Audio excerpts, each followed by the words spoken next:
Muy buenas noches, damas y caballeros. Sean bienvenidos a esta su casa amiga.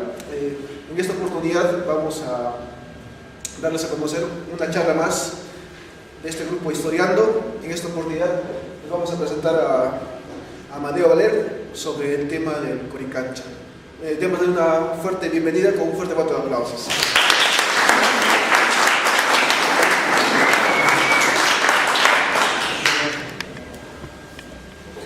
Bueno, en principio voy a presentarme para las personas que no me conocen. Mi nombre es Amadeo Valer, soy bachiller en arqueología, soy periodista, guía de turismo y también estoy cursando la carrera de Ciencias Políticas y Derecho. Entonces, en esta oportunidad he preparado un tema un poco polémico, en realidad que muestra la tendencia que siempre han tenido mis investigaciones hasta la fecha. Debo aclarar que la intención no es herir susceptibilidades ni generar, digamos, discrepancias. Todas estas propuestas son en beneficio del desarrollo de la ciencia. Este es un símbolo, una marca que la hemos patentado.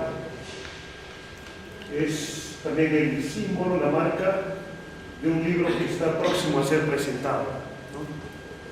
Tiene casi 12 años de investigación.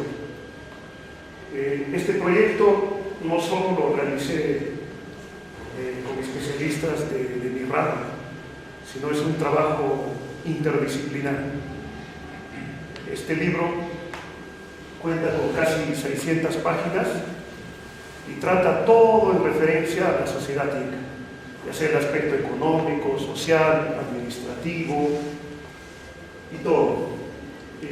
Lo interesante del caso es de que también genera polémica sobre teorías clásicas, ¿no? Es una contraposición a lo que el turismo esotérico o místico muestra al turista y al público en general, ¿no? Sabemos, por ejemplo, que hoy casi un 95% de los guías de turismo tenemos una explicación un poco tirada al lado místico y esotérico, que no necesariamente es malo, pero tiene poco sustento.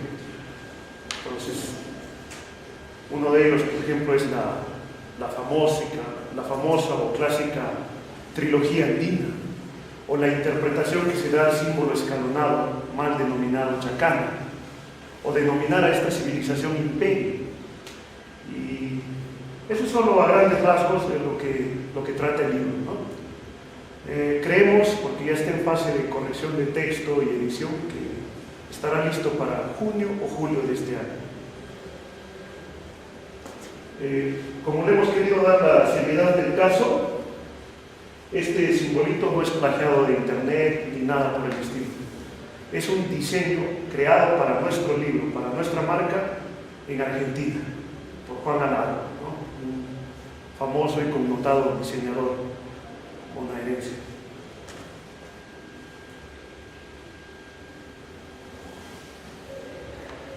Esta es la propaganda que muchos habrán visto y por ese hecho están aquí.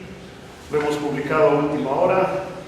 Franklin recién facilitó la ficha ayer a las 11 de la noche, entonces por eso también tal vez no han tenido la difusión del caso, ¿no? Pero nunca hay pretextos para transmitir lo que uno quiere decir. Lo he titulado Mitos y falsedades sobre el Coricancha. Si nosotros buscamos en internet, en Google, vamos a encontrar amplia información acerca del Coricancha. No solo eso, muchos textos, ¿no?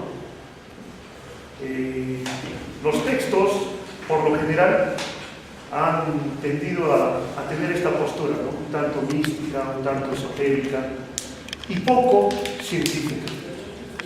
Pero hoy vamos a entender la posición, la postura que tiene la ciencia en referencia a este importante ícono de nuestra religiosidad. Esta es una reconstrucción hipotética que hicimos con un arquitecto, trabajo también con un arquitecto de los diseños, en base a la información que vierten las crónicas, ¿no? De cómo pudo ser el Coricancha. No es plagiado del internet, es nuestro diseño propio para el libro, ¿ya? En principio,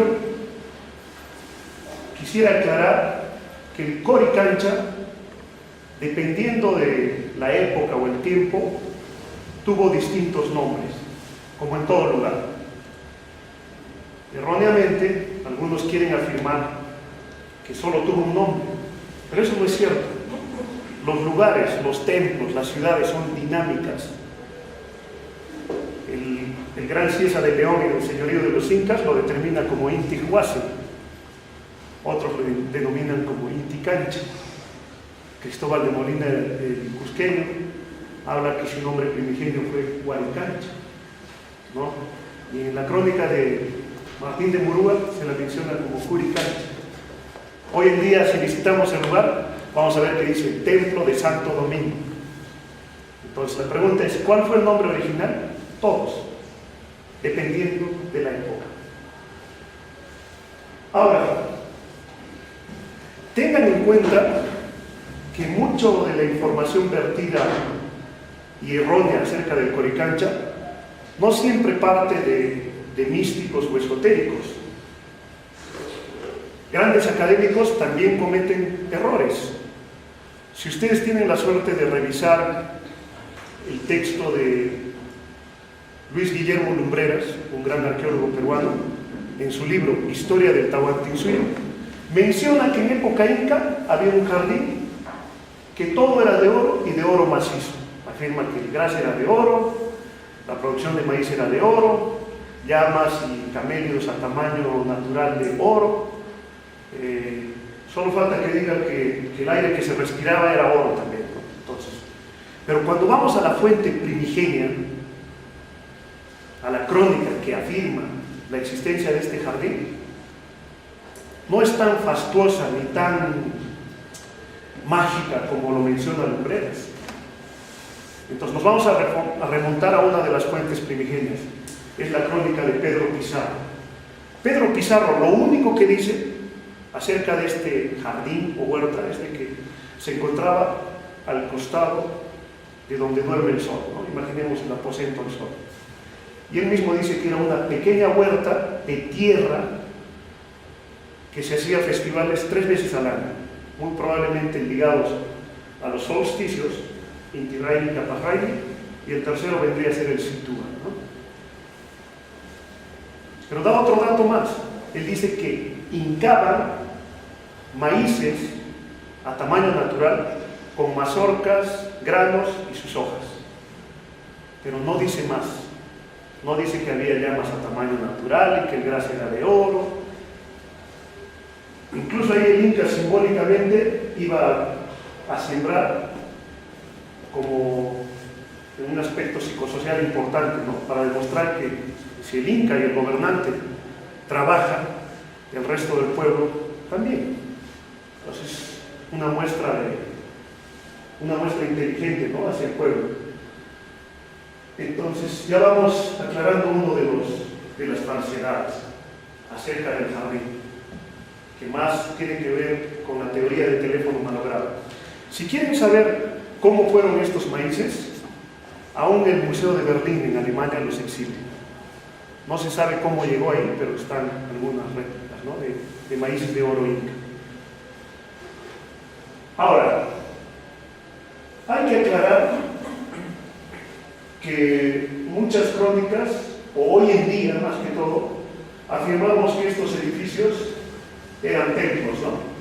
Qué común es escuchar en el área decir templo al rayo, templo al arcoíris, templo a las estrellas, templo al sol, templo a la luna. Pero, ¿qué pasaría si ahorita agarramos un diccionario, cualquiera, no necesariamente técnico, y buscamos el significado de la palabra templo? ¿Qué es lo que encontraremos? Lugar donde se hacen las ceremonias y rituales. donde se hace la liturgia, técnicamente hablando. ¿Ustedes creen que en estos pequeños espacios se debió hacer liturgia? No. Aquí entra a tallar la antropología, lo que se denomina antropología aplicada. Hay comunidades altoandinas que viven a más de 4.000 metros sobre el nivel del mar, hoy en día, y de algún modo el diseño de sus casas es muy parecido al Coricancha. Tiene un muro exterior y, llamémoslo así, aposentos como puertas que miran a un patio abierto. Incluso se denomina como tal, ¿no? Cancha. El jefe de familia, que aún en su subconsciente tiene cultura inca, pues aún reverencia a las montañas, a la madre tierra y a otras deidades ancestrales, no hace el ritual en los aposentos techados y cerrados, sino en el patio abierto. Entonces, si queremos llamar a algo templo, no serían los recintos, sino el patio, porque es el lugar donde se hace la liturgia y la ceremonia. Por eso es que Garcilaso, entre otros, en ciertas partes de su crónica, no lo designan como templos, sino como aposentos. Revisen a ver, aposentos o recintos. ¿Y qué es la probable función de estos espacios? Seguramente si había un ídolo principal al rayo, si había un ídolo principal al arco iris, se colocaba en ese espacio para guardarlos, para almacenarlos, conjuntamente que toda su parafernalia, ya sea las mantas, que eran parte del ritual, los eros, etcétera, etcétera. Pero en fechas específicas eran sacados al patio para hacer la ceremonia. Entonces, si queremos llamar a algo templo, vendría a ser el patio abierto. Eso es antropología aplicada. Por ello, en los años 70, el doctor Luis Barreda Murillo decide excavar en la parte central del patio. Pero el patio central, o la parte central del patio, no era la parte central de hoy en día. Estaba unos metros más al norte, ¿no? Pues más o menos sería por aquí, a donde está ahí esa representación, ¿no? Un poquito más al norte. Y adivinen qué encontró. Aplicando antropología, un ídolo de oro que lo denominaron corichasca, conchas de espóndilos, hojas de coca y otras cosas. ¿Por qué se encontró ahí en el patio? Porque el patio era donde se hacía el ritual y la ceremonia, muy parecidos a los jaiwaniscas de hoy, o pagatus o pagos. Hay una entrega de ofrendas. Una de las más importantes fue allá por Barrera, en el patio, porque ahí se hacía el ritual y la ceremonia. Ahora vamos ya desmitificando, aplicando ciencia antropológica paso a paso.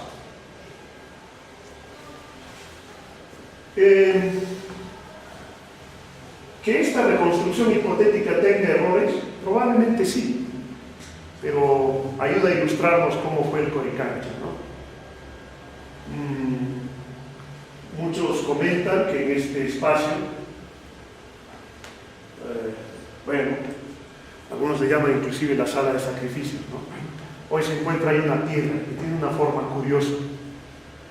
Y ahí va el siguiente tema de desmitificar. Corría inicios de los años 70 y aún no existía el Ministerio de Cultura, tampoco el Instituto Nacional de Cultura, sino existía el Patronato Nacional de Arqueología, que en ese entonces estaba regentado por Luis Aparro. Curiosamente, en esa fecha, en esa época, su amigo Luis Barreda Murillo era vicerrector administrativo de la UNSAC, de la Universidad Nacional, ¿no? San Antonio Abad. Entonces, en esta condición y en este contexto, Pardo le pide un favor a Barrera. Le dice que había visto una piedra curiosa tirada en una cantera, ¿no? Debió ser Huacoto o Rumicolca. Él tenía temor de que lo destruyan y quería estudiarlo. Entonces le solicita un favor a Barrera. Le dice, ¿puedes facilitarme un volquete de la UNSAC? Quiero transportarlo a ese bloque lítico para estudiarlo. Entonces, es traído hacia el área verde del Coricancha, ¿no? Pueden apagarlo. Hacia el área verde del Coricancha. Ahí estuvo desperdigado mucho tiempo. De ahí fue recolocado en las restauraciones y reconstrucciones en el lugar donde se halla. Luego fue retirado y luego vuelto a ser puesto el año 1996. Entonces, en principio, este bloque lítico no es el bloque lítico fundacional, o el Axis Mundi, o como lo quieren creer. El mismo Luis Apardo decía que era el probable molde de una campana, otros creen que es probablemente un capitel no culminado, etcétera, etcétera, pero no es del lugar.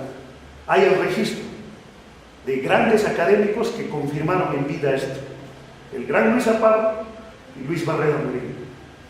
Ahora, que las crónicas digan que en época inca haya habido una roca, por supuesto que sí. Que haya habido una huanca, por supuesto que sí. Muchas crónicas indican eso, ¿no? Pero no es esa la que hoy vemos, porque hay el registro de dónde fue traído.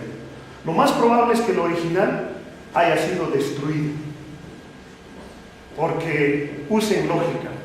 ¿Qué es lo que primero ocurría cuando llegaron los conquistadores? ¿No vinieron también de la mano los extirpadores de idolatrías, que hacían estudios cuya intención principal de su estudio era destruir toda evidencia de religiosidad inca? El mismo Polo se prestó para el caso, en la identificación y estudio, y después el intentar disuadir a que ya no se los reverencien. Entonces, si esas leyendas que mencionan que uno de los ayas se petrificó y lo de Cosco Huanca y todo, que está ampliamente descrito por las crónicas, no es el bloque lítico que hoy vemos. Una persona no puede decir, Barreda estuvo loco, Luis Apardo estuvo loco. Estos personajes eran de alta alcurnia académica, no tendían a inventar ni a falsear datos. Entonces, tengan cuidado.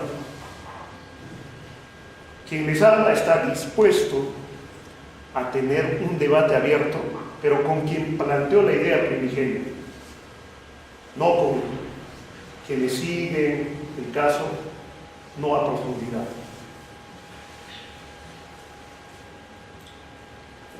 Porque los debates generan eso, ¿no? Enriquecimiento de los datos. A esta fuente se le bautizó como la fuente viajera, ¿no? Todos saben que estuvo un tiempo en Lima, en el Museo de Arqueología. De ahí las personas del Cusco hicieron un petitorio, un documento oficial para que retornase, ¿no? Pues de ahí viene eso, lo de viajera. Algunos malinterpretan los datos de Garcilaso. Garcilaso, la primera publicación de los comentarios reales de los incas, lo hizo el año 1609. De ahí fue un bestseller, se tradujo a todas las lenguas del mundo. Pero no nos olvidemos que Garcilaso estaba escribiendo para un público europeo. Y él, cuando hace mención al Coricancha, menciona esos aposentos, pero también menciona la existencia de 5 fuentes. ¿Por qué utilizó el término fuente? Porque le buscó un sinónimo al quechua paccha, caídas de agua, que sí las tenía el Coricancha. Y sí la tiene aún, ¿no? El agua aún brota hacia venir el sol. Para que se hagan una idea, había 5 fuentes, como las que vemos en Tambomachay, ¿no? Caídas de agua. Eso se llama en quechua paccha. Pero ¿cuál sería la traducción más exacta al español? Fuente. Entonces, como esto se parece a una fuente, a una idea de fuente moderna, ahí está una de las escritas por Garcilaso. Dice, no es cierto. Hace poco tiempo falleció Ítalo Berti. Cuando él trabajó en el área, demostró que este era un bloque lítico del periodo de transición y no inca. Él incluso ordenó colocar un letrero que lastimosamente ha sido retirado a la fecha, estaba hasta hace 3 o 4 años, que justamente rezaba eso, ¿no? Fuente del periodo de transición. Ahora hay otros que le dan ya la connotación mística, ¿no? Es el problema. Cuando entran a tallar los místicos, de lo errado lo tienden a alejar más de la verdad. El mismo Alejandro Guerrero se presta para ello, ¿no? ¿Qué es lo que dice en el video Un libro del mundo? De que ahí se vertía chicha y el sol al mediodía saciaba su sed y tal, y el cuento del Leguizamo y una serie de cosas, ¿no?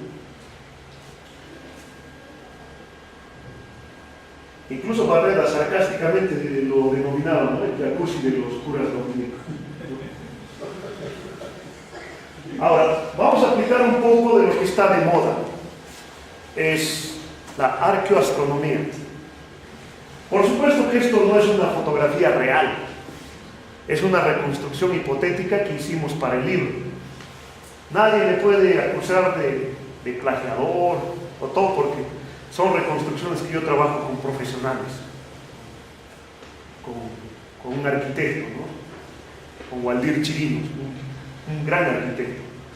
Las ideas que yo lo transmito lo transmite en estas imágenes. La fotografía es real, se le ha dado ese contexto de cómo pudo verse en época inca el alineamiento con las Pléyades. Por eso tiene el sello de agua del Cosco Inca, ¿no? Es nuestra creación.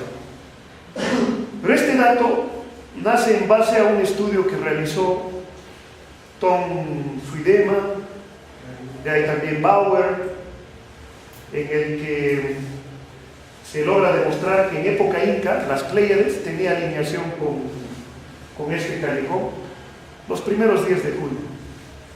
Pero, ¿qué podemos hablar de las Pléyades? En principio, que en época inca lo denominaban las colcas, y las colcas eran depósitos de productos alimentarios. Pero ¿por qué una constelación la denominarían colcas o depósitos de productos alimentarios? Porque tenía incidencia directa a la producción agrícola. El conocimiento que tienen nuestros abuelos en el campo aún persiste desde época inca. Ellos observan las Pléyades, ¿no? Y por la coloración pueden saber si se avecina un año bueno o malo. Nada que ver con el misticismo, es ciencia empírica que la aprendieron los campesinos. La revista Telescope de la NASA sacó un artículo demostrando que este conocimiento ancestral sí ayuda a permitir conocer el clima futuro, en especial el fenómeno del Niño. Yo les voy a comentar cómo funciona. Cuando se va a dar el fenómeno del Niño, viene a la costa norte una corriente de agua cálida que cambia la temperatura medioambiental y por ende genera que haya mayor vapor en el ambiente. Por eso, al observar esta constelación, como hay vapor intermedio, al observar desde la Tierra la vemos opaca. Entonces, ¿qué significa? Mal año.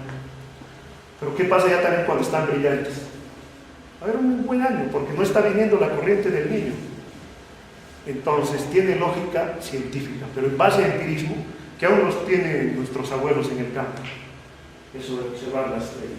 Pero no es el único alineamiento que ocurre en el Coricancha, que sabemos, ocurría, ya no ocurre. Las constelaciones cambian de posicionamiento con respecto al horizonte en años.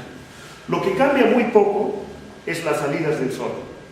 De acuerdo a la Escuela de Arqueoastronomía de Argentina, el Sol que veíamos hace 500 años, la salida del Sol, es la misma en el horizonte, casi la misma, porque cada 500 años solo varía como 1 grado o un medio grado en el horizonte, imperceptible. Entonces, el otro fenómeno se debió ver así, el 21 de julio, que daba inicio al solsticio de invierno y al Inti Raymi, ¿no? Hay un petitorio de un colega amigo mío, Jaime Infante, de que se retome el día del Inti Raymi al día original, que sea el 21. Pero en realidad el Inti Raymi no se realizaba un día, ¿no? Era un proceso de muchos días. Tal vez este hecho astronómico daba inicio, pero duraba más días, ¿no? Pero la intención no deja de ser muy buena. Pues también es nuestra. ¿Por qué en el Coricancha los edificios que están hacia el este están a mayor nivel que los que se encuentran al oeste? era porque querían tener una visión panorámica del horizonte, porque las salidas del sol les permitían calcular la longitud del año, y donde no era tan identificable seguramente se construían saiguas o sucancas, ¿no? Algunos quieren hacer diferencia de esto, que son cosas distintas, pero por ahí va. ¿Se puede hacer observación directa en estas? Sí, genera una proyección de sombra. Pero también se le puede hacer una observación a distancia, ¿no? Porque más o menos nos puede calcular por dónde está saliendo el sol y permitirnos saber en qué fecha nos encontraremos. Pero esto es lo que ocurre en el horizonte cusqueño. Visto desde el Coricancha, más o menos la salida del sol el 21 de junio es por inicios del pico, ¿no? Que debería llamarse Pico, ese es el verdadero nombre de esta montaña. Pero ya también en el solsticio de verano sale por el Ausangate, al suroeste. Entonces, después del 21 de junio, el sol viaja 183 días hacia la derecha, día a día, y después regresa, ¿no? 183, que suman 365. Pero en los dos intermedios sale del Pachatusa, en los dos equinoccios. No es exacto, esto varía de dónde lo observes, pero también nos hemos atrevido a hacer una reconstrucción hipotética de cómo debió verse ese fenómeno. Es válido en base a información científica. Ahora, hay cierto sector del Coricancha que tiene muchos bloques líticos sueltos, pero se desconoce su contexto. Muchos de ellos no son parte del Coricancha. Sepan que en el terremoto de 1950, el Coricancha en cierto espacio fue tomado como depósito de algunos bloques líticos, algunos que fueron traídos de la casa del doctor Ferro, en la calle Ruinas, entre otros. Y algunos de ellos que están aquí son parte de experimentos modernos que hicieron ingenieros y arquitectos a inicios del siglo XX. Entonces es un error de History Channel cuando viene y dice, ¿cómo se hizo ese agujero? Pues ese pudo ser parte del experimento moderno. Y algunos que parecen canales le dicen, no, era el sistema de grapas que tenía la arquitectura inca. O más aún, hablar del machimbrado, ¿no? ¿Saben de dónde viene el cuento del machimbrado? Porque eso es un cuento. Los arquitectos como Alberto Calvo, los venezolanos Gasparini y Margolis, de amplia experiencia, tienen bonitos textos. Algunos de ellos se enteraron que en la arquitectura tiahuanaco se empleaba grapas, ¿no? Al interior de los muros. Incluso se evidenció ello. Pero en los muros incas no se han encontrado tales grapas. Pregunten a quienes intervinieron en Imazuma y desmontaron esos bloques líticos incas. No había ni grapas y ni la técnica del machimbrado. Lo único que había, entiéndanme por favor, es desgastes en la parte alta de las piedras, desgastes cóncavos superficiales. La pieza que iba a venir encima tiene desgaste cóncavo. Entonces ahí encaja el cóncavo y convexo, pero muy superficial. ¿Quieren ver cómo son esos desgastes? Bueno, vayan al Coricancha y bajen por la calle que está ahí al lado del Hotel Libertador. Hay una, ya llegando a Limajpampa Chico, ahí hay una casona, que hoy es un hotel, ¿no? Que ha reutilizado en sus portadas bloques líticos incas. Pero lo que estaban echados, los pararon. Ahí se ven los desgastes al cual me estoy refiriendo. ¿Dónde también pueden ver estos desgastes superficiales? En Ollantaytambo, donde llaman las 10 hornacinas y cosas ahí. Al lado izquierdo se ven esos desgastes superficiales. Eso había. Entonces, con mucha sorpresa, muchos logran afirmar que en la arquitectura inca había el machimbrado, sí o sí. No este encaje de la piedra macho y la piedra hembra, entonces, que no es real, llega a ser otro mito. Ahora que está de moda el tema extraterrestre, les vamos a aclarar algo más.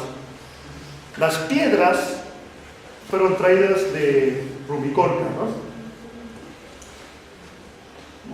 El trabajo de Dios era acarreado, como lo muestran los dibujos de Guamán Poma de Ayala, por fuerza humana, ¿no? Y sobres. No son tan grandes tampoco. Y traían las piezas relativamente trabajadas de la cantera y eran finalizadas in situ. ¿Dónde está la evidencia científica de él? Fácil, la encontró Barreda también. Él hizo una excavación al costado de los muros finos, en varias partes, y en cierto estrato de su excavación encontró polvillo de andesita. ¿Qué demuestra eso? Lo que dice Protze, que los incas practicaban el ensayo-error, pruebas repetidas, encajando, desgastando hasta que encaje a la perfección. Todo ese desgaste que hacían, ¿a dónde iba el resto del polvillo? Al costado de los muros. Evidenciado por Barreda. Entonces, ¿de qué extraterrestres estamos hablando? Ahora, en todos los bloques líticos, Inca se muestra la evidencia de percusión y golpe, que seguramente fueron hechas con jiwaya, ¿no? Y otras. Para sacarnos de las dudas y vean el gran avance de la arquitectura y la ingeniería inca, nos basta con visitar el segundo piso del Museo Inca, ¿no? Que hay en principio niveles de agua que ayudaban a sentar el terreno y tener superficies llanas, hay martillos líticos, hay cinceles, hay barretas, hay plomadas, ¿no? Entonces, pero a los que seguimos el tema investigando con mucho pundonor, a profundidad y aplicando ciencia por años, nos molesta que personas vengan y apliquen numerología y tengan éxito. Aquí hay 3 por los 3 mundos, aquí hay 4 esquinas porque los 4, aquí hay 5 porque el Inca tenía 5 esposas, siempre lo encuentran algo. Entonces, la evidencia no trabaja así. Hace poco hubo más conciliación política, cuando los políticos se inmiscuyen, lo embarran todo. Peor en este país, ¿no? Creo que tenemos 2 o 3 excepciones de políticos buenos. Aparte del Lescano debe haber 1 o 2 más, pero no hay mucho. Y bueno, hubo este petitorio por la llegada del Papa para que se regrese, ¿no? O la iglesia, perdón, devuelva el templo del Coricancho, ¿no? Pero no sé qué pasaría si nos devolverían. Seguramente se convertiría en un lugar de los pagos, ¿no? Supuestamente representaciones de religiosidad andina. Qué raro, hasta el nombre está distorsionado, pago. Que yo sepa, los incas no tenían ni moneda, ni salario. Entonces, ¿de qué pago estamos hablando entonces? Ya cuando entra a tarea estas teorías, nos alejan más del entendimiento del Coricancho, ¿verdad? Alguien que sí tenía un ímpetu, pero así, de identidad, de querer recuperar el Coricancho, fue el gran Daniel Estrada. Y gracias a él debemos que tenemos ese paño hermoso, de un gras verde, que ayuda a degustar la arquitectura pre-inca, inca y virreinal en este área. Porque antes no, en ese área verde estaba cubierto por edificios modernos. Ahí hasta vivía el famoso huesero Elias. Pero el gran Daniel Estrada consiguió $1.200.000 americanos y expropió el área. Créanlo o no, el decreto supremo de expropiación lo dio Alan García, pero solo dio el decreto, no dio el dinero ni nada más. Quien lo ejecutó fue el gran Daniel Estrada. Y tuvo intentos reales, pero de alma, de recuperar el Coricancho. Pero él sí tenía otra óptica, como sabemos. Era un hombre que hablaba poco y hacía mucho. Este es el diseño del libro que está próximo a ser publicado. Igual el diseño, como lo ven, ha sido elaborado en Argentina. Es un trabajo conjunto de quien les habla, solo fue un coordinador y enlazador. Pagué la información de ingenieros civiles, arquitectos, ingenieros geólogos, en el tema que no dominaba, médicos, y espero que tenga la acogida del caso. Estoy convencido que la ciencia también puede vender y puede ser atractiva para el turista, en el caso de los guías de turismo. Yo vengo dando guiados académicos por años, que yo sepa no tengo quejas, ¿no? Al contrario. Entonces la opción de brindar información académica no es mala. Ya dejemos un poquito de ser demasiado místicos y adentrémonos a esto. Entonces, muchas gracias por su atención, ¿no?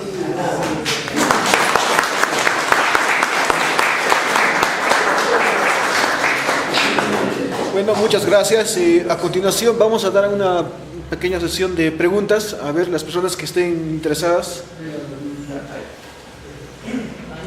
Síguese. Pregunta. Señor del fondo.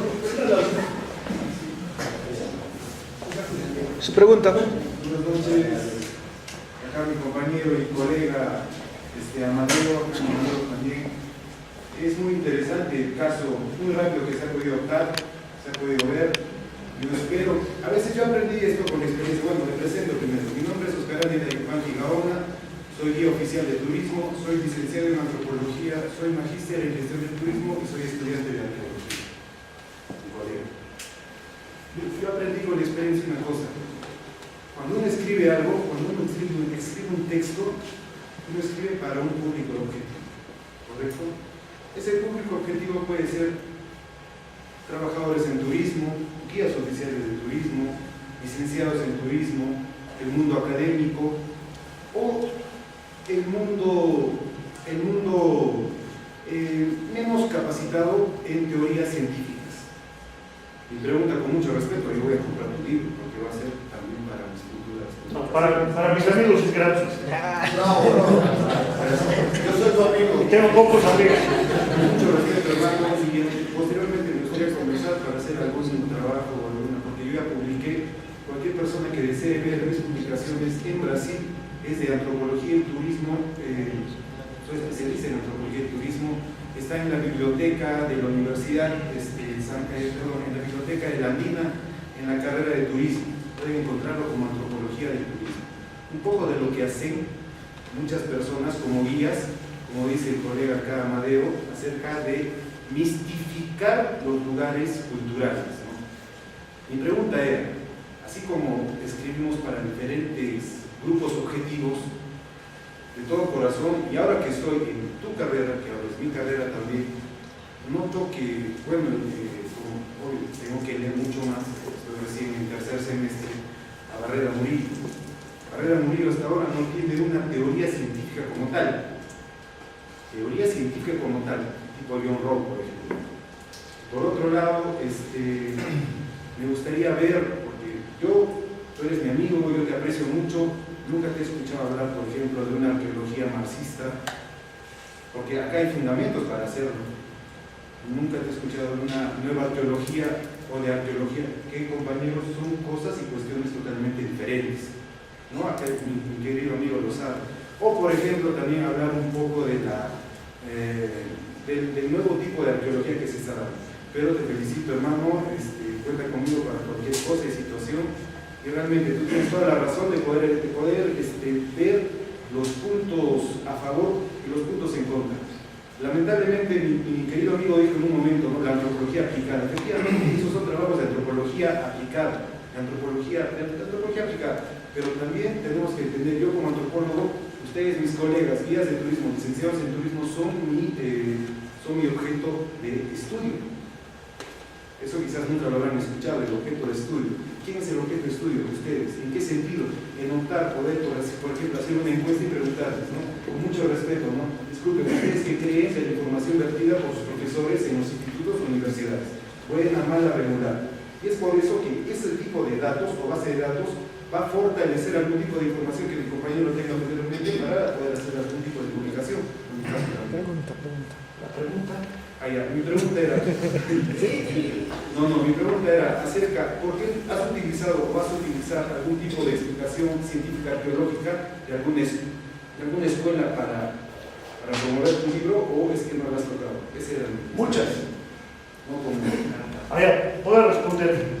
Uno de los textos más ordenados escritos en arqueología hasta la fecha Es el libro Arqueología de Colin Renfrew y Paul Van. Ojalá sea un coquito para los arqueólogos, ojalá, porque te muestra de forma global un panorama de la arqueología mundial comparada, ¿ya? Entonces, este libro en la parte introductoria en principio aclara algo, que la arqueología es parte de la antropología, es una rama, pero es una rama tan amplia que tiene que ser tratada independientemente. Y el libro aplica mucho de teoría antropológica, que es arqueológica también. Por ejemplo, hemos conocido un poco a profundidad la teoría hidráulica de las sociedades asiáticas de Carl Wittfogel. Está aplicado en cierto sentido. Aplicamos un poco también arqueología marxista cuando es necesario. En el capítulo que hacemos una crítica a Luis Guillermo Lumbreras también. Entonces, tiene muchos. Y el subtítulo del libro es El Cosco Inca, pero ahí abajo en letras pequeñas dice una aproximación a la ideología andina. En las ciencias sociales no podemos hablar de absolutismo, por eso es una aproximación que puede ser revertida, sí, con el paso de los años, ¿no? Eso es lo interesante de la ciencia. Gracias. ¿Otra pregunta? Bueno, ahí. Un poco así, porque ya que estamos acá, un par de preguntas. Empezaste a hablar un poco del nombre, si fue Coricancha y Picancha, pero terminas en tu conclusión diciendo que pudo ser tal cual, pero al final fueron todas. Todos. Digamos, a mí eso no me ayuda, me gustaría que me ayude un poquito, me des más información. O sea, ¿cuándo fue en Picancha? ¿Cuándo fue Coricancha? Si desde el inicio de las ceremonias al sol se hacían en Gal o se hacían en otro sitio, algo así, por favor. Uno. Dos. Estas ceremonias de reverencia al sol, o sea, las principales se hacían dentro del Coricancha, en Picancha, o se hacían en Jaqueripata, digamos, las más masivas, digamos, ¿no? Y en este recinto solo, por lo que diríamos, el sacerdote de Bolivia. Esas dos cuestiones. La primera, y va también como una respuesta a la primera pregunta, también aplicamos mucho en el libro lo que en teoría se llama arqueología del paisaje, o lo que Johann Reinhardt, en su libro sobre Machu Picchu, hace una aplicación de ello. Él lo denomina geografía sagrada. Es lo mismo.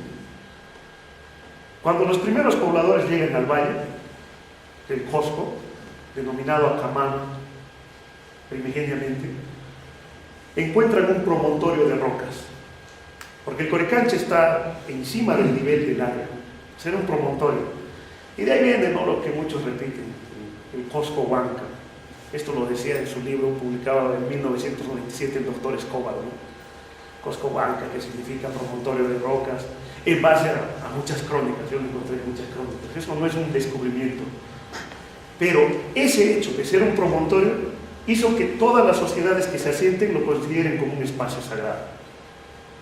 Entonces, en medio de una explicación, debió surtir efecto el denominarlo Huari Cancha. Huari tiene una concepción a lo antiguo.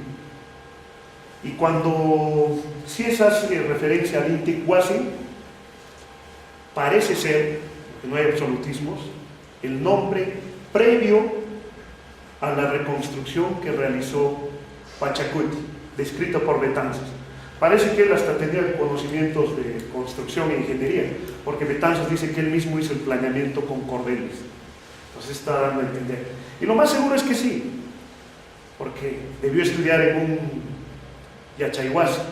Lastimosamente los incas eran eminentemente clasistas y solo la realeza o la nobleza tenía acceso a estos centros de formación, en el que sí de algún modo se practicaba ciencia, arquitectura y otras cosas.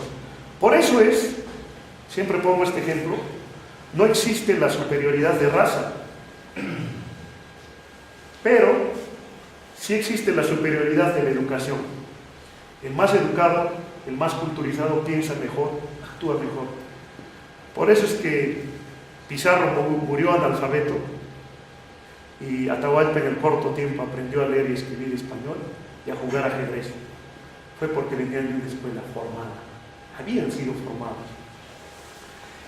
Y entonces en esta reconstrucción el Coricancha toma preponderancia porque hay una reconstrucción que incluye colocar placas de oro en el muro alto, ¿no? En el muro exterior, en la parte alta, a manera de corona, ¿no? Es que se da incluso el ancho, ¿no? 2 palmos. Entonces, eso se echa, ¿no? Pero ahora le llamamos Santo Domingo, ¿no? O sea, Santo Domingo del Coricancha, así todavía lo ponen, ¿no? Entonces, que en el futuro sea una iglesia de extraterrestres, Dios sabe, porque las sociedades son dinámicas. ¿Quién sabe lo que será en el futuro? Otra pregunta aquí, mi amigo. La Vía Láctea son las únicas alineaciones de las colcas que se tendría a Coricancha, o habría de Cinturón de Orión, otras también. ¿Y cuál es tu planteamiento del problema y qué objetivos tienen con este trabajo de investigación que ya lo tiene realizado? No soy muy apegado a las teorías, no me vuelvo fanático porque, como decía mi profesor en la universidad, por ejemplo, un buen político no es fanático, ¿no? Yo no soy fanático de nada, estoy abierto a todo. Por eso tampoco soy fanático a la arqueoastronomía.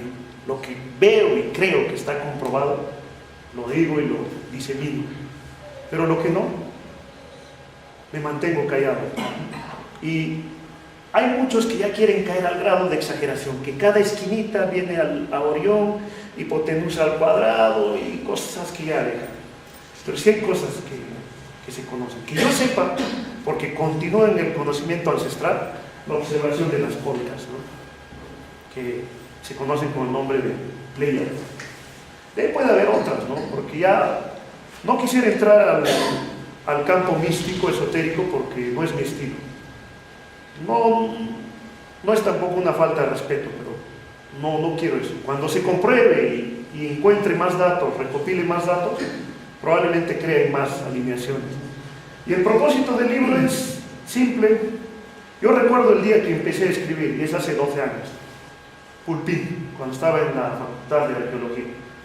Cierto día estaba en el Parque de los Lagartos, así le llamábamos, ya no existe, hoy tenemos un pabellón modernazo. Y ahí conversaba con unos compañeros de mi camada, teníamos un círculo de estudios, y nos preguntábamos por qué los textos mejores sobre los incas solo lo habían escrito extranjeros.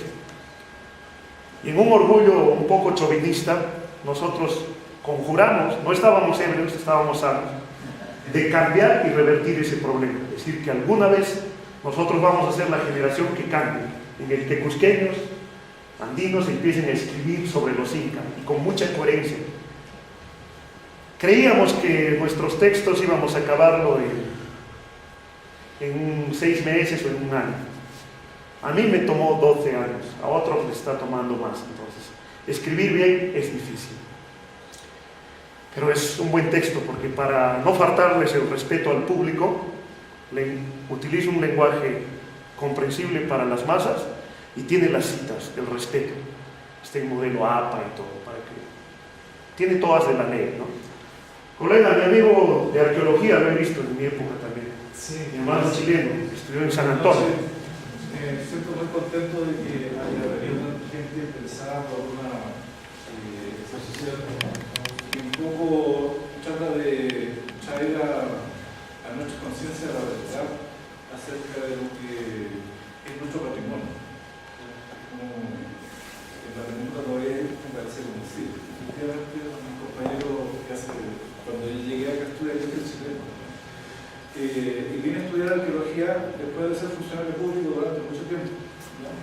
De estar con las políticas públicas, hasta que me di cuenta de que nadaba contra la corriente, porque teníamos tan pocos elementos como para traer el patrimonio a las políticas públicas que están dictadas por el Banco Mundial, por el Banco Interamericano de Desarrollo, y ellos imponen formas de ser que no nos sirven. Entonces me vine a estudiar arqueología acá. Y mi tesis, yo todavía no soy de bachiller, egresé en 2013, y no soy bachiller porque mi tesis no ha resultado de plan precisamente por lo que estamos conversando. Yo hice una tesis que trata de establecer un patrón de iconografía en la cerámica que pintaba del Cusco, porque no existía, nunca existía. Entonces, como yo vengo de otro lugar, a mí me preocupa porque yo necesito comparar la etapa en que los incas estuvieron en la región donde yo vivía, donde he encontrado edificios, hay una ciudad que está subhabitada, pero no tenemos cómo comparar porque en el Cusco se ha hecho una arqueología así mítica. Entonces también vi ese aviso de unos políticos que estaban tratando de recuperar el Coricancha. Ya, resulta de que yo hice un análisis estadístico que tiene de unos 15.000 datos en un formato, digamos, y uno de las muestras proviene de las excavaciones que se han hecho en el Coricancha. Estoy hablando de cerámica pintada. Hay 80 cajas, ¿ya? Unas cajas que fueron excavadas por el PEP 39 o 539, no sé, tiene un dato sobre esa. A mí me costó una infinidad de tiempo, casi 2 años, buscando datos acerca del Coricancha. De hecho, en la base de datos está tipificado por una Q como Coricancha, pero en la tesis, después ya de agotar las posibilidades de investigar, tuve que ponerle el templo de Santo Domingo, porque no hay evidencia arqueológica de que en ese recinto haya sido el templo del Sol. La cerámica que hay es muy plana, muy poco variada, o sea, que digamos que estaban los hijos de todo, estaba el suyo ahí, obviamente que tiene que haber traído frente y cosas, no, nada. No hay ni siquiera cerámica más, no dijera, de lujo, ¿ya? Con enfoque blanco, con dibujos de deseo de aves, de plantas, no hay. Sí hay. Sí, pero porcentualmente Poco. es pequeñísimo. Entonces, estamos hablando que es un edificio donde eventualmente se hacían rituales, pero rituales muy lo más común que hay, no era nada extraordinario. Ahora, lo que yo alcancé a estudiar de las excavaciones que se han hecho, me dicen que es un edificio más o menos tardío, que tiene de la superficie que tiene actualmente hasta donde empieza el sustrato de donde se originó el edificio, que es una grava que se está yendo cada vez más bajando hacia el río, tiene 1,5 metros. Entonces no hay mucha profundidad estratigráfica y todo está mezclado además porque se ha sido reconstruido 3 veces. Entonces lo que yo quería decir es que claro, yo pude cobrarle Coricancha en el sentido de estas dibujos que hizo cuando hicieron un museo, y todo un ritual asociado a eso, en evidencia en la cerámica por lo menos no hay. Entonces puede cobrarle y poner el templo de Santo Domingo. Evidentemente un edificio inca, pero no hay nada extraordinario. Ahora, en parte, para responder, me olvidé mencionar la anterior pregunta, de paso voy a concatenarla. Sí hay crónicas que indican que el Coricancha era más para culto privado y el Jaucaipata más público. Lo cierto. Pero la conexión simbólica entre ambos está que había un canal, ¿no?, de agua que los conectaba. Y el suelo sagrado del Coricancha, pues no solo era dentro de los muros. Por eso Garcilaso comenta que una cuadra alrededor, ¿no?, la gente tenía que descalzarse, en sinónimo de respeto. Es lo que yo hago con mis turistas a veces, ¿no?, en broma, que desde este punto tenían que descalzarse. Es un dato que lo da Garcilaso. Ahora, en referencia a que por qué no hay tanta cerámica, sí se encontró en demasía. Incluso en la época de Rome, 44, estaba a nivel de superficie y todo, sino que ha habido unos trabajos de restauración, colectación. Por eso de ahí viene el término de cerámica el canchón, el nombre primigénico de la cerámica quilque, que lo encontró en un canchón, John Rowe. Antes la PER 39, en su intención de hacer restauraciones, hizo una colectación y excavaciones y encontró, no solo en el área, en otros lugares.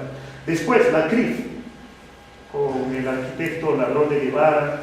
Si deseas, lo tengo los artículos completos, te facilito también. O sea, ha sido manoseado.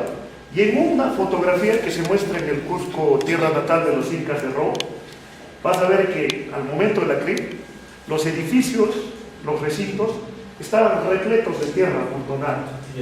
O sea, lo han removido a su antojo, han querido hacer lo que quisieron, hasta pusieron un paño de ladrillos en lo que llaman el recinto al rayo y cosas.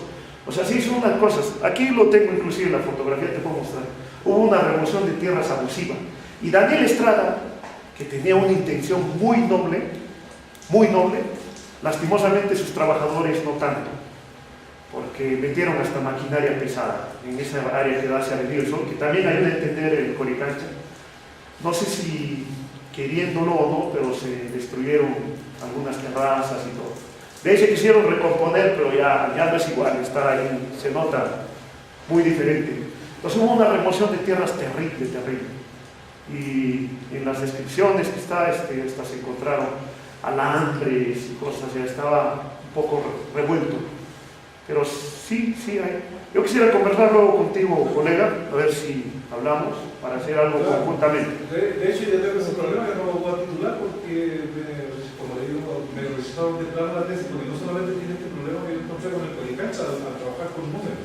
O sea, la realidad se abstrae, ¿no? Es una técnica distinta de los arqueólogos que, digamos, han trabajado hasta ahora, que miran algo y dicen, ¿cómo voy a hacer? Y establecen una hipótesis, y esa hipótesis queda como una verdad. ¿Me entiendes? Va corriendo y nadie discute. Por eso me siento súper contento de que tú hayas estado haciendo esta exposición, porque hay tantas cosas que no corresponden a la realidad, o corresponden a otro tipo de relaciones. Por ejemplo, el grupo tenía, según lo que yo he podido apreciar la cerámica, varios grupos sociales. Entonces, todo el mundo conoce a los incas. ¿Quiénes son los incas? ¿Están compuestos por diferentes grupos? ¿Cómo se les puede explicar ese fenómeno? Entonces, de que tengamos, por ejemplo, iconografías distintas en distintos lugares. Cierto. A ver, no sé si hay otro interrogante. ¿Preguntas? A ver. Que sea breve. Antes de todo esto, Amadeo, quería hacerle al público, yo creo que algunos son nuevos. Soy el presidente del Club de Investigadores que ha surgido en muchos lugares, en muchos departamentos. Y dentro de todo esto, pues también es una persona muy ligada a la investigación y muy popular en diferentes lugares. Me gusta confrontarme con grandes maestros, y acá me gustaría confrontarme no a manera de insultos, sino a manera de datos, de fuentes, porque he visto la interpretación que ha dado a conocer. Acá hay que colocar lo que uno investiga, no hay que decir esto es así. Yo tal vez acá, compañero preguntó los nombres, realmente que este nombre Coricancha es posterior en el desarrollo de qué, del llamado que es la llegada de los españoles. Pero antes de hacer las preguntas, Amadeo, voy a hacer unas 4 preguntas y me gustaría que nos resuelvas la parte astronómica, todo esto, porque acá no me gustan insultos. Sin insultos, eso es también cobardía. Pero dijiste, Amadeo, sí, dentro de todo el público, me gustaría que haya, no un debate, sino un conversatorio, porque acá no se trata de ganar y de pelear. Y me gustaría tal vez hacer dentro de todo ese público, para el tiempo de febrero, un conversatorio inmenso sobre, tal vez podemos hacer una hora yo, y dar a conocer lo que no conoce. Yo me achico. Dentro de todo esto quiero decir otro detalle. Yo quería cuestionarlo, Amadeo, si realmente habla de la palabra Cosco. Me gustaría que me demuestre los hechos, qué datos habla acerca de que el quechua nació o se conoció acá, o qué expansión, qué datos usted conoce para que usted firme el Cosco. Y por otro lado, yo quería consultarle acerca, no sé si usted revisó la crónica de Franklin Pease que publicó en 3 tomos. Uno del tercer tomo habla de que Franklin Pease no es cronista, es historiador. Pero escribió la crónica. No es cronista. Pero escribió. Dentro de los dos quería conocer que en el tercer tomo, si revisaste el planteamiento de lo que tú afirmas de Coricancha, ahí se da a conocer que son otros nombres, no es Coricancha. Ahora, dentro de todo esto, quería preguntarte acerca de lo que tocaste el tema de astronomía, si podías colocar la foto de astronomía, no sé si podrías ver el detalle. No, la siguiente, la que calculaste. Ese es de acá. No sé si acá tomarse en cuenta a lo que ha hecho Mario Silosa, porque está dando un zapateo fuerte a todo su idioma con la alineación que tú estás brindando. Acá, no sé cómo lo has otorgado tus alineamientos desde el 21. Hay que saber que eso surgió en el tiempo de Mayo. Una de esas que firma Tom es 15, pero Silosa que está hablando que es el 16. Y no sé por qué tú le colocas. Mario Staropolski, el polaco. No lleve ese apellido. Ya, entonces, dentro de todo esto, yo quería plantearte, no sé por qué afirmas de que había sucanjas en esos lugares, porque realmente las sucanjas están en la parte donde está el Picchu y en la parte que está Santiago. Ahora, por otro lado, hablas de un recinto donde estaba el recinto abierto, donde se habla de una mesa de sacrificio, un cartel, y realmente que te dirige la palabra Amadeo, acá te diré que soy defensor de esa piedra que es Cuscohuanca. Y dentro de todo eso, me gustaría a mí, no sé, yo te digo una cosa en detalle, Amadeo, sí, le he propuesto un debate con varios profesionales, pero por su comportamiento en una institución no ha podido participar. Pero quién sabe que lo voy a hacer a manera, no con esa institución, sino a manera, quiero decirle a Amadeo, allá en Machu Picchu quieren este debate académico sobre este término, lo que hablamos sobre cancha. Ya los guías están esperándonos, yo quiero tu confianza, vámonos, y vayamos y un rato como quieras, a contar las fuentes académicas. ¿Vas a responder entonces? Dentro de todo esto quería tocarte, Amadeo, ¿cuántas fuentes bibliográficas de escritores de Coricancha has concluido tu trabajo de investigación y qué crónicas tocaste? Y una de estas, tal vez el compañero chileno habló acerca de que nunca fue la Casa del Sol. Hay que estudiar o hay que interpretar bien cuál fue esa confusión del disco o de la figura del Cunchao. Hay que ver esa categoría. Y dentro de esto, Amadeo, no sé si te estoy incomodándote, me gustaría que toques los datos acerca de las momias que se han encontrado antes de Mancocapa hasta Yaguarhuaca en el man llamado Coricancha y dónde se guardaban esas cenizas. Eso sería, no sé, me gustaría hacer un conversatorio porque hay muchas cosas para el final. Una cuestión yo les voy a invitar, y no es tampoco el primero. Todo lo que plantea aquí mi amigo Franklin, en realidad es un calco, pero en versión chicha, en el buen sentido de la palabra, de Fernando Elorrieta. Incluso cuando me está hablando, toma hasta la misma postura, es el cruzado de una cosa. Yo no sé si estoy hablando con él o con Elorrieta, entonces. Yo no sé si al decir dice mis estudios son los estudios de Elorrieta, los planteamientos de Elorrieta. Y yo con todo respeto digo que yo sí debatiría con Fernando Elorrieta, quien tiene la fuente primigenia, y va a poder argumentar tal vez mejor. Pero contigo creo ya te he dado 2 oportunidades y ya sabes el resultado también, ya sabes. Y bueno, voy a empezar a responder tus preguntas. A ver. La primera es hacer, las fuentes, ¿ya? Yo no hago un conteo de mis lecturas, porque estoy volviéndome loco, mi cuarto está lleno, tantos textos y tanto. Yo trabajo de manera coordinada. Tengo grupos de investigadores de otros países, hacemos un AINI, ¿no? Les enviamos algo, nos envían algo. Y solo te voy a hablar que en global, el libro tiene casi 350 citas bibliográficas. Entonces, ese es el cuerpo teórico en el libro. En el caso del Coricancha no tengo un número exacto, pero son muchos. Y a diferencia tuya, Franklin, yo no soy un fanático de las crónicas, porque las crónicas están sujetas a fines políticos, a veces tenían que obviarse muchas cosas, ponerse, exagerar en otras. Entonces, yo, por principio científico, al dato tecnohistórico, porque para mí solo es un antecedente, lo tengo que confrontar con el dato arqueológico, con el dato etnográfico, y después, si hay concordancias, le doy la valía del caso, porque crónicas, además, para entender a las crónicas, con todo respeto, hay que ser un historiador, y eso se aprende en universidades de prestigio, es formación. Tú me puedes decir, una vez un amigo, igual que tú, me dijo, no, la mejor historiadora fue María Rostorowski, no pisó universidad. Claro, María Rostorowski no pisó universidad, no porque ella quería, sino porque no le permitieron. Su padre, que era un diplomático, le iban cambiando de lugar en lugar. Y su padre, para que su hija no sea una ignorante, le contrató profesores privados. La educación que ella tuvo fue superior a uno que haya ido a cualquier colegio.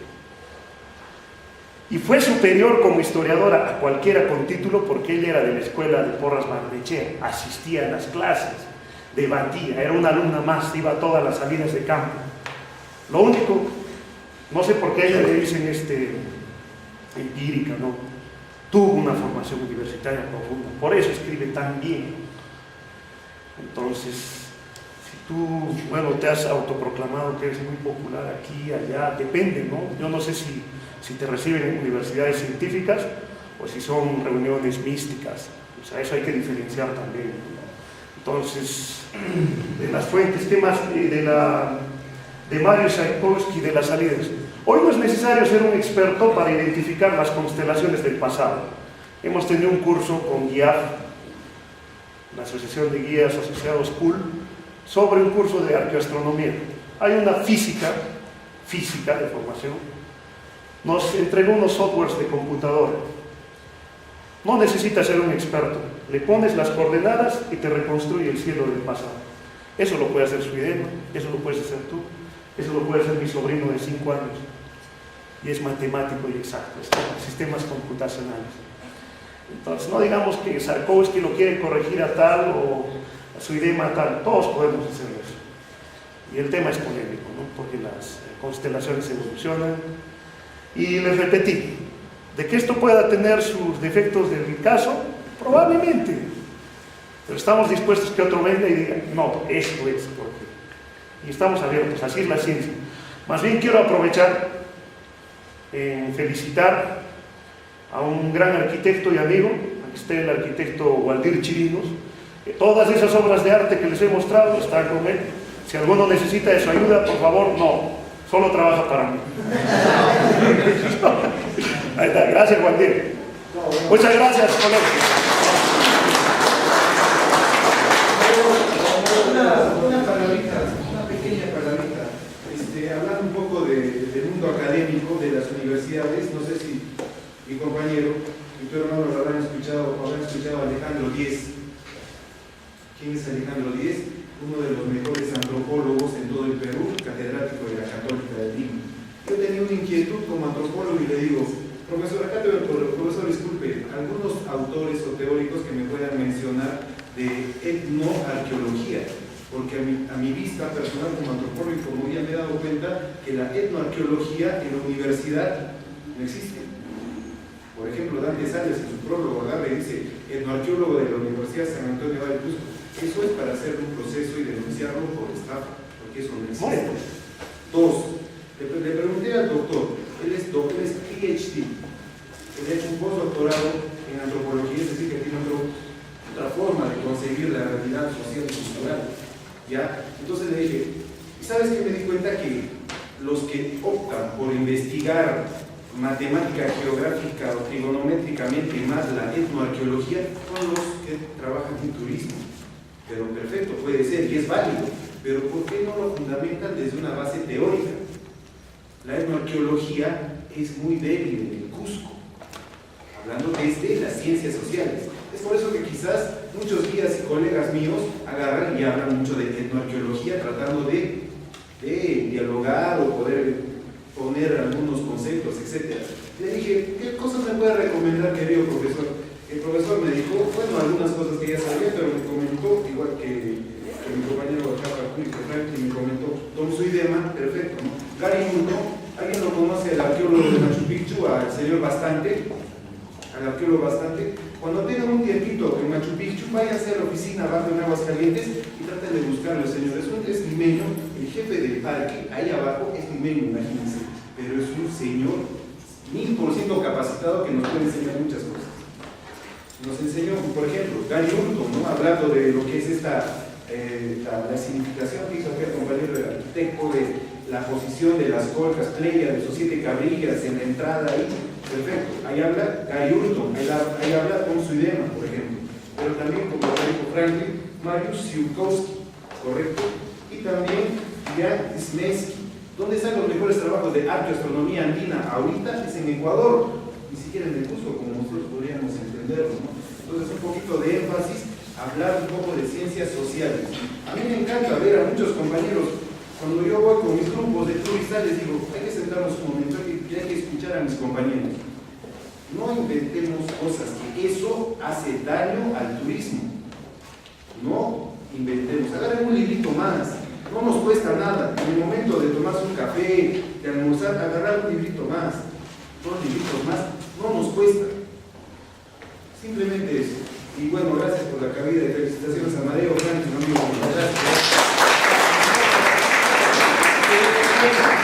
Antes que se retire el público, quería pedirles algo. Acá también, compañero, me gustaría que pase adelante.